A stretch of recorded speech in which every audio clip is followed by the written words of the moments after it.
Et bonjour à tous, j'espère que vous allez bien. Aujourd'hui, on va analyser l'excellente société Hermès. Si vous êtes français et que vous avez un PEA, vous devez avoir du Hermès en portefeuille. On dit souvent que le luxe ne connaît pas la crise. Est-ce que c'est vrai? Est-ce que c'est réel? Et bien dans cette vidéo, on va voir tout ça avec Hermès, qui est coté à Euronext Paris évidemment. Cette entreprise est une des fleurons du luxe français, avec LVMH, et on va voir que de toute façon maintenant, le plus gros actionnaire de Hermès, eh bien c'est Bernard Arnault avec toutes ses filiales, donc LVMH. Mais on va voir ça dans l'analyse fondamentale, puisqu'on va faire d'abord une analyse fondamentale, puis une analyse technique de Hermès. Déjà, qu'est-ce que c'est Hermès? Pour la petite histoire, Hermès, elle a été fondée en 1837 par Thierry Hermès, et à l'époque, c'était une société qui faisait des selleries de luxe pour les Européens. Donc au début, Hermès, c'était vraiment pour les poneys. Il y a toujours une partie de leur revenu qui est dédiée au poney, à l'équitation pour être plus exact, mais ce n'est plus du tout la majorité. Aujourd'hui, regardez, ce qui représente quasiment 42% de leurs revenus, eh bien c'est la maroquinerie. Hermès, c'est une société évidemment de l'ultra luxe qui fait quasiment tous ses produits à la main,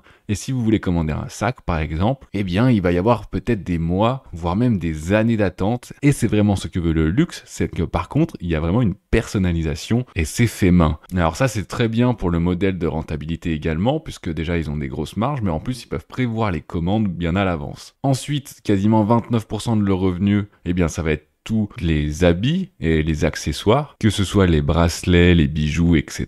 Ça représente vraiment une grande partie. Et là-dedans, il n'y a pas les montres, puisque les montres, ça commence à être un gros segment d'évolution pour Hermès. L'horlogerie de luxe, évidemment, on reste vraiment dans le luxe toujours. Donc voilà, ils commencent vraiment à développer ce segment montre, qui représente aujourd'hui 4,6% de leurs revenus. Ensuite, on va voir tout ce qui est soie et textile, donc tout ce qui est écharpe ou tout ce genre de choses, tout ce qui est fait à base de soie, SOIE, on est d'accord, ils font pas ça à partir d'humains, on n'en est pas encore là. On va avoir également les parfums qui représentent 3,7% de leur chiffre d'affaires.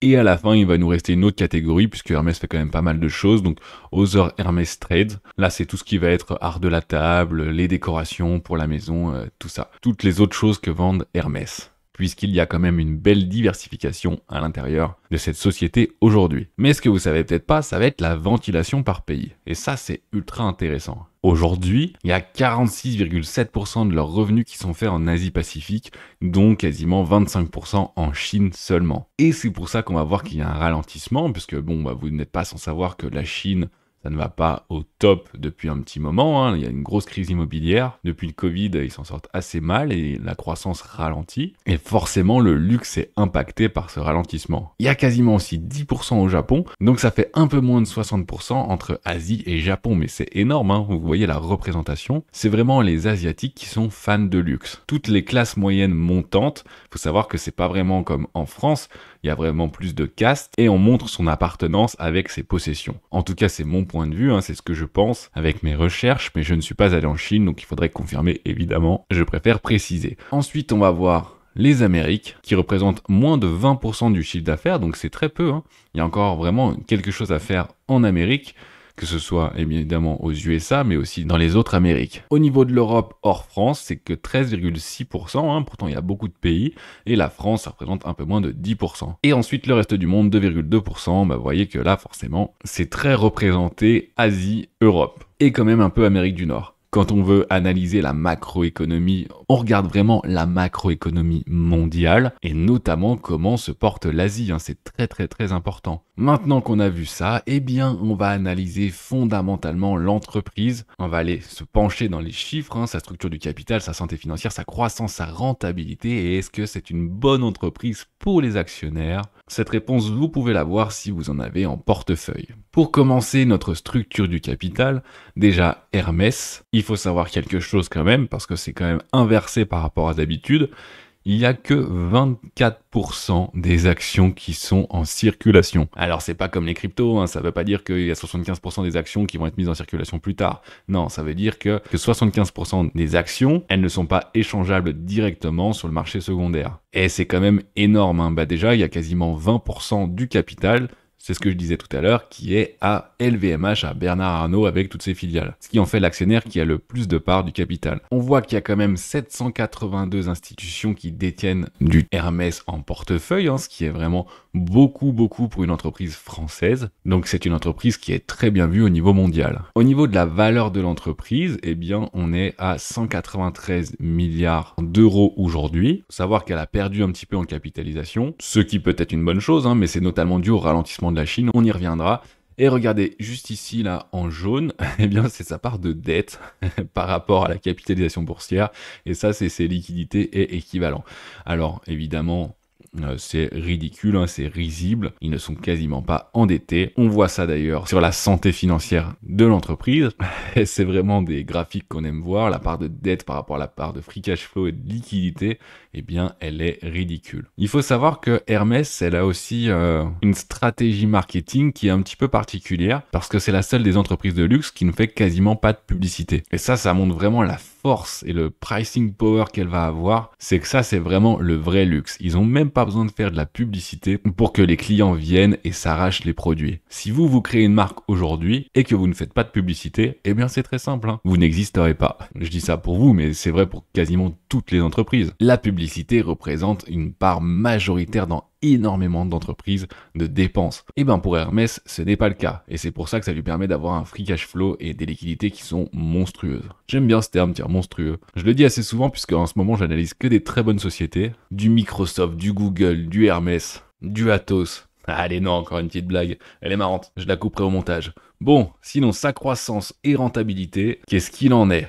Eh bien, en regardant comme ça très rapidement, ça n'a pas l'air très mauvais, parce qu'une marge nette qui est jamais en dessous de 20% et qui est aujourd'hui à plus de 30%, eh ben c'est quand même énorme, sur 1 euro vendu, il y en a 30% qui reviennent dans sa poche après avoir déduit tous les coûts, plus de 30% même. Évidemment, c'est excellent, il n'y a pas beaucoup de secteurs et même pas beaucoup d'entreprises qui peuvent se permettre d'avoir des très bonnes marges. En fait, c'est simple, il faut vraiment qu'ils aient un pricing power, ça veut dire qu'il faut qu'ils puissent mettre les prix qu'ils veulent et ça veut dire qu'ils ont un avantage concurrentiel qui est colossal. Des entreprises à plus de 30%, on a par exemple du Apple, on a par exemple du Hermès, du Visa Mastercard, du Microsoft, du VeriSign, etc., etc.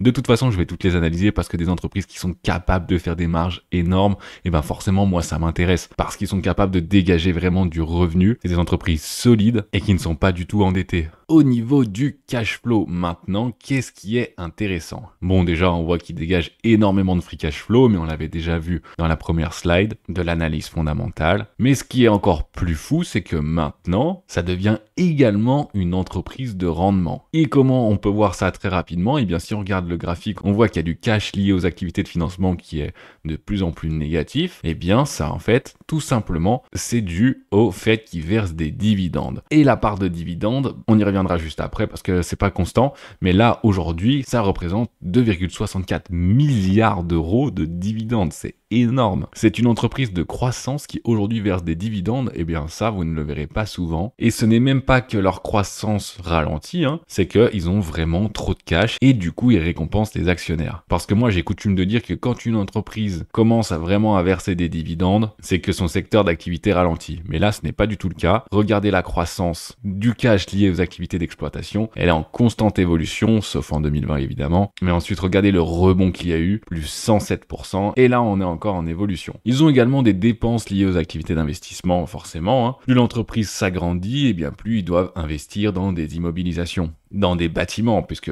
ils doivent quand même répondre à la demande, et forcément, eh bien, même si c'est fait à la main la plupart du temps, il faut bien un endroit où le faire. Donc, ils sont obligés d'acheter des immobilisations, et ça coûte cher, mais bon, par rapport à leurs revenus, franchement, ça leur coûte rien du tout. On regarde les dividendes maintenant, et on voit quelque chose d'assez intéressant, c'est que, ils n'ont pas une stratégie de dividende de base, Quand la société va bien, ils donnent des dividendes, quand ils ont un excédent de cash, mais c'est pas leur stratégie. Leur stratégie première, c'est évidemment de développer leur activité. Ce n'est pas une société à dividendes, mais regardez, c'est intéressant. Le rendement, il a été autour de 2% en 2017. Ensuite, il est descendu à quasiment 0. Bon, allez, 0,5, 0,6.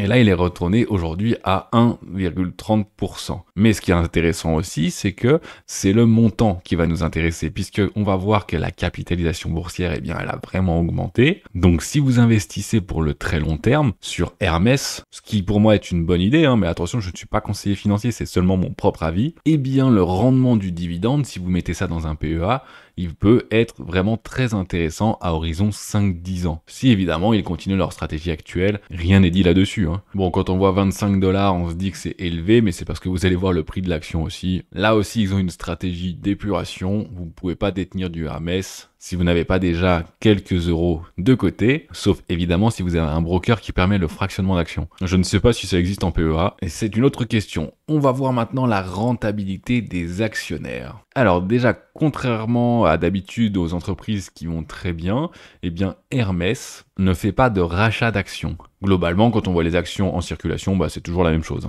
Il n'y a pas de rachat d'actions, mais ils n'en mettent pas non plus en circulation. Déjà, il n'y en a pas beaucoup en circulation par rapport au nombre total d'actions. Donc ça va pas influencer sur le prix tout simplement, parce qu'il n'y a pas de mouvement. Et on va s'intéresser au rendement du capital investi. Il est autour de 25%, voire plus, sauf évidemment la crise du Covid, ça n'a pas forcément était très bon pour eux, hein, la consommation à ce moment-là s'est arrêtée et pourtant ils ont quand même très bien repris, hein, alors que la Chine ne va pas bien. Et ça c'est un très bon indicateur. Ils ont bien mieux performé que LVMH par exemple. Donc un rendement du capital investi au-dessus de 25%, évidemment, c'est une très bonne chose, hein, parce que c'est annuel. On va pas se mentir, il n'y a pas non plus beaucoup de sociétés qui sont capables de faire ça. Surtout que là, c'est pas une énorme capitalisation boursière. Vous avez vu, autour de 200 milliards. Bon, c'est pas ridicule, mais c'est pas une des plus grosses sociétés non plus. Enfin, c'est une des plus grosses françaises quand même, attention. Hein. Me faites pas dire ce que j'ai pas dit. Bon, santé financière, est-ce qu'elle va bien? Elle va extrêmement bien. Elle est en pleine forme, et ça va faire quasiment 200 ans que c'est le cas. Très bonne santé, très bonne croissance, très bonne rentabilité et des bonnes perspectives pour le futur. En tout cas, c'est aussi mon point de vue, c'est ce qu'on va voir d'ailleurs avec les vecteurs de croissance. Très bonne perspective parce que là, la Chine ne va pas très bien, mais elle va forcément repartir un jour, deuxième puissance mondiale. Évidemment, quand elle met en place des choses, eh bien, ce n'est pas des petites choses. Les plans de relance sont colossaux, donc ça va très vite. Donc, pourquoi pas avoir du Hermès pour être tout simplement exposé à la Chine, mais indirectement. Parce que si la Chine repart en trombe, évidemment, il y aura de plus en plus de riches en Chine, de plus en plus de personnes qui vont appartenir à la classe moyenne et c'est les plus gros consommateurs. Donc directement, Hermès va pouvoir continuer à croître. Alors, les vecteurs de croissance de Peter Lynch, réduire ses coûts, eh bien non, par contre là, on va pas pouvoir réduire les coûts. Et vous n'allez pas me ressortir l'intelligence artificielle, hein, ça n'a rien à voir. Cette fois-ci, là, on est complètement dans autre chose. Il y a de plus en plus de demandes, donc il y a de plus en plus de personnel, hein, et de plus en plus d'infrastructures, donc les coûts ne vont pas réduire, pas du tout. Par contre, est-ce qu'ils vont pouvoir augmenter leur prix? Bah oui, toujours, pricing power, on a vu. Et d'ailleurs, à mon avis, pour qu'ils gardent justement leur stratégie et leur positionnement d'ultra luxe, ils vont forcément devoir augmenter leur prix. Parce que s'il y a de plus en plus de monde qui a accès, ça ne va plus être du luxe. Donc s'il y a de plus en plus de riches qui ont du Hermès, ça va se démocratiser et une entreprise d'ultra luxe ne veut pas se démocratiser. Donc ils vont augmenter leur prix, à mon avis, régulièrement et ça va être vraiment un vecteur de croissance. D'ailleurs, je ne l'ai pas mis juste avant, mais l'augmentation des revenus nets, année par année, elle est vraiment croissante. Hein. Toujours sauf 2020, ça c'est sûr. Mais vraiment, il y a vraiment une augmentation des revenus qui est conséquente. Conquérir de nouveaux marchés? Non, je ne pense pas. Ils vont pas continuer à se diversifier à fond. Évidemment, ils vont développer des secteurs qui fonctionnent bien, comme les montres, comme on disait au début. C'est assez récent, mais ça reste dans leur marché. Ils vont pas commencer à vendre des ordinateurs. C'est pas ça leur credo. On reste dans l'ultra luxe et c'est très bien comme ça. Après, ils vont bien sûr pouvoir diversifier les produits, ça évidemment. Augmenter les volumes de l'existant, eh bien oui, c'est pareil, hein, il y a de plus en plus de volumes, il y a de plus en plus de riches. Sans parler d'énormes démocratisations, évidemment, ils vont continuer à vendre à de plus en plus de personnes. Donc augmenter les volumes de l'existant, bien sûr. D'ailleurs, on a vu aussi qu'il y avait une augmentation du nombre de salariés qui était vraiment importante. Et redressement ou filiale non rentable, il n'y a rien de non rentable chez Hermès, donc ça, non. Alors c'est bien, mais combien ça coûte tout ça? Bon, là, ça y est, ça commence à piquer les yeux. On rentre sur un sujet un petit peu sensible. Si vous avez, eh bien, l'habitude d'investir dans des sociétés qui ne coûtent pas cher, eh bien là, ce n'est pas le cas. Tout se paye. Vous ne pouvez pas avoir une excellente entreprise avec une très bonne croissance année après année et la payer une misère. Sauf si vraiment il y a une énorme crise, et encore, et encore. Puisque dans ce cas-là, les ratios de valorisation ne descendront pas, puisque ce seront leurs ventes qui vont descendre aussi, donc les ratios resteront à peu près les mêmes à mon avis. Donc aujourd'hui, on a un PER de 45. Il faut voir quand même que les 3 dernières années, c'était déjà le cas. Et avant la crise, on était un petit peu plus autour de 38, 36, mais que regardez, pendant la crise 2020-2021, on est monté à plus de 66. Donc l'entreprise se payait quasiment 66 années de bénéfices. Évidemment, les bénéfices de l'année 2020, donc il ne faut pas se baser là-dessus. Ça ne veut pas dire grand-chose. Et d'ailleurs, aujourd'hui, c'est pareil, on est à 45, mais la Chine a très fortement ralenti. Quand on regarde le ratio prix sur flux de trésorerie, et ben là, on reste constant, mais constant cher quand même. Il faut quand même le dire, c'est assez cher. C'est parce qu'il y a une très bonne croissance qui est anticipée. Et ensuite, le ratio de la valeur de l'entreprise sur l'EBITDA, et bien là, cette fois-ci, ce n'est pas extrêmement excessif. Alors attention, on est sur une entreprise de croissance, même de grosse croissance, donc il faudrait plutôt regarder le price earning ramené à la croissance, donc le PEG, le price earning to growth. La croissance actuelle, évidemment, elle est ralentie par l'Asie, on l'a vu. Donc même ramené à la croissance actuelle, ça reste à un PEG de plus de 4, un 4,40. Donc ce qu'on dit, c'est que quand c'est plus de 1, eh bien c'est déjà beaucoup. Sauf qu'en vrai, bon, sur les entreprises de croissance, c'est rarement déjà en dessous de 2. Mais plus de 4, ça commence à être quand même assez élevé. Après, ça reste que du prévisionnel basé sur des informations d'aujourd'hui. Donc si vraiment la Chine se relance, eh bien là, ça peut devenir très bas rapidement. Et de toute façon, l'investissement, c'est de l'investissement long terme. Si vous avez un horizon court terme, n'investissez pas en actions. Donc oui, c'est cher, on va pas se mentir. Allez, on va analyser ça maintenant sur Ichimoku et on va voir est-ce que le fait que ce soit cher, ça a influencé vraiment sur le cours par le passé. Nous voici ici en monthly, chaque bougie représente un mois. On va commencer par se faire rêver comme d'habitude. Si vous aviez investi lors de l'IPO en 1994, bon ça fait bien plus longtemps qu'elle existait, mais elle est rentrée en bourse en 1994, vous auriez aujourd'hui plus 38 000%. Un x382 en gros, de quoi régaler la famille. Mais bon, c'est juste pour vous montrer qu'il y a une croissance continue parce que personne ne fait ça. On va juste regarder au niveau d'Ichimoku, regardez. Depuis la création, depuis l'IPO, il n'y a jamais eu, en tout cas depuis que le Kumo existe, depuis que le nuage existe, et même de toute façon on verrait, et ça c'est très rare, hein, pas une seule fois la tendance haussière en mensuel n'a été remise en cause. Pas une seule fois.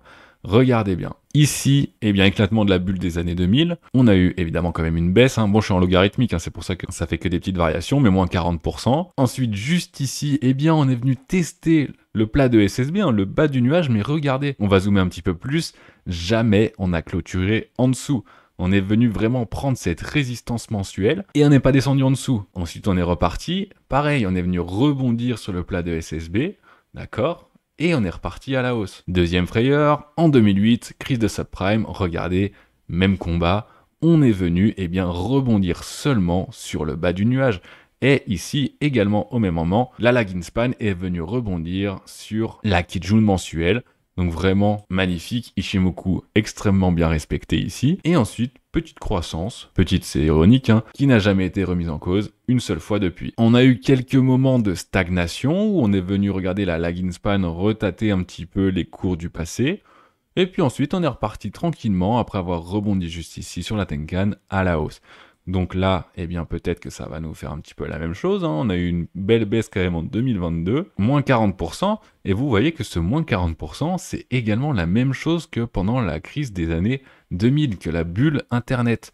Et ça, il faut quand même le remarquer parce que c'est les mêmes variations de cours et vous avez vu la croissance qu'il y a eu après. Donc là, on peut quasiment dire que le mal est déjà fait, bien que, évidemment, il peut y avoir encore des baisses. On peut bien sûr redescendre, aller chercher plus bas, notamment comme on l'a vu à cause des marchés asiatiques. Mais ici, on est au niveau de 2023, de avril 2023. Donc là, pour moi, on est rentré dans des bons moments pour acheter. On peut bien sûr aller rechercher la Kijun mensuelle, c'est fortement possible, mais il faut faire attention parce que Hermès rebondit très rapidement dans l'autre sens, donc on peut vraiment repartir vers le haut très rapidement, donc il ne faut pas rater le coche. On va juste tracer les résistances mensuelles pour pouvoir ensuite analyser ça de manière hebdomadaire, voir là où on en est plus précisément. Je dis à chaque fois résistance, mais on va tracer les supports, parce que des résistances, il n'y en a pas. Au-dessus, c'est le soleil, comme on dit. Évidemment, donc, selon là où l'on est, il y aurait le bas du nuage.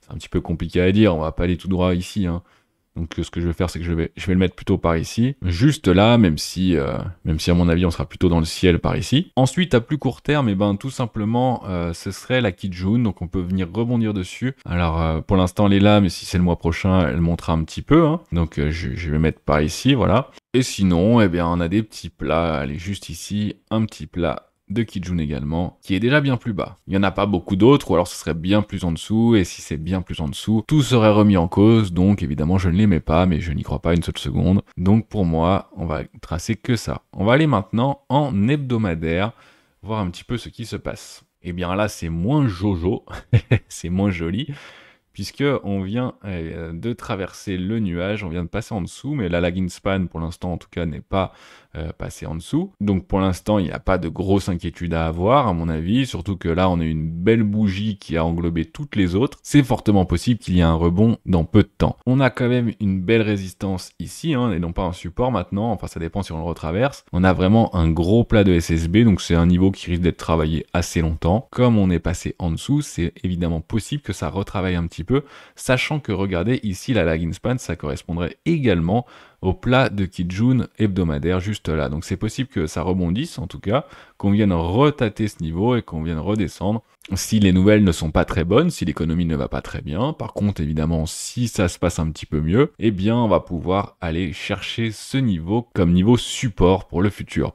Donc ce niveau il se situe aux alentours de 2018. Oui, comme je vous disais tout à l'heure, ça coûte assez cher, hein. 2000 € l'action, il n'y a pas eu de split, ça coûte assez cher. C'est aussi une stratégie d'Hermès, hein, le luxe, même dans son cours. Bon, on n'est pas bien sûr du Berkshire Hathaway à 360 000 € l'action, mais quand même. Donc là, on est en petite frayeur, alors que regardez, juste avant, on aurait pu croire qu'on allait repartir à la hausse puisqu'on est venu rebondir sur le nuage, sauf que la lagging span, à ce moment-là, était passée sous le cours. Alors c'est beaucoup plus facile de voir ça après. Évidemment, à ce moment-là, moi-même, j'aurais cru que ça repartait vers le haut. Il y avait quand même pas mal de probabilités. Mais on a eu une petite surprise, et finalement, on est venu rebondir et on est parti à la baisse. Bon là, on est sur une petite tendance baissière moyen terme, mais pour moi, la tendance haussière n'est pas remise en cause, hein. C'est peut-être une correction simplement passagère, comme on a eu également en 2022, mais regardez ce qui s'est passé en 2022, et bien la lagging span n'est pas non plus dépassée sous le nuage. Donc pour l'instant, tant que la lagging span n'est pas passée directement sous le nuage, eh bien, il n'y a pas de quoi s'inquiéter plus que ça. C'est un ralentissement, ou si vous êtes investisseur et que vous avez du cash, une opportunité. C'est vous qui voyez, évidemment, ça peut descendre plus bas, on a vu les niveaux. On va pas dire que le prix ne va faire que monter tout le temps, hein. Ça reste la bourse. En 2020, regardez ce qui s'est passé également, on est venu rebondir sur le bas du nuage, on s'est fait une petite frayeur quand même, hein, quand on était ici, à mon avis. Petite frayeur. Sauf que regardez où était la lagging span, et bien, comme ça reste une moyenne, hein, la lagging span, on était bien loin de dépasser le nuage, donc ce n'est pas arrivé. On va aller chercher encore plus dans le passé. Là, on voit qu'il y a une grosse consolidation, on le voyait tout à l'heure, hein, entre 2012 et 2014, et bien là, c'était pas vraiment beau. Et là, il y a eu plusieurs frayeurs, mais bon, comme c'était en range, Ichimoku n'est pas performant sur le range. C'est vraiment intéressant quand il y a des tendances qui sont marquées. Sinon, ça reste brouillon, et là, franchement, ce n'est pas le meilleur indicateur. Il faut simplement se fier aux fondamentaux. Ici en 2012, pareil, petite frayeur, on est passé sous les cours, la lagging span n'est pas passée. Donc là, vous voyez pour l'instant pas de quoi se faire un sang d'encre, mais plutôt peut-être saisir l'opportunité parce qu'il y a eu quand même 21% de correction depuis le plus haut. Voilà, ça peut être des bons niveaux. Sur le long terme, de toute façon, ça ne changera pas grand-chose. Même si vous êtes rentré en mars 2024 au plus haut, de toute façon, à mon avis, hein, c'est un très très bon investissement. Regardez si vous aviez fait l'erreur de rentrer juste avant la crise de 2022. Pour répondre à la toute première question, est-ce que le luxe ne connaît pas la crise? Eh bien si, le luxe connaît quand même la crise, hein, parce que la crise, là c'était la crise tech à la base, mais elle a emporté tout le marché avec lui, et Hermès, eh bien, est descendu également. On a fait un moins 43%, ce n'est pas négligeable, mais même si vous aviez investi à ce moment-là, donc au pire moment, eh bien regardez, c'est remonté, les cours sont remontés, et on est reparti évidemment à la hausse. Donc vous auriez fait au maximum un 45%, bon évidemment aujourd'hui plus qu'un 16%, mais bon à ce moment-là c'était complètement survalorisé, rappelez-vous le cours il était à 65, et il y avait eu depuis 2020 une montée de 222%, donc voilà, rien n'est gratuit, hein. Quand on achète une action survalorisée, je le dis tout le temps, n'importe quel investissement payé trop cher n'est pas un bon investissement même si c'est la meilleure entreprise du monde, en tout cas pour le moyen terme. Donc maintenant Hermès, eh bien elle est valorisée assez cher toujours, hein, d'accord, hein, à mon avis on peut avoir de meilleures opportunités, mais pour le moyen long terme, ça reste très bon. En daily maintenant, ce qu'on peut voir, c'est que déjà, il y a eu des rebonds sur les petites résistances que j'avais mises juste avant. D'accord, donc ça c'était en 2024, on est parti à la hausse.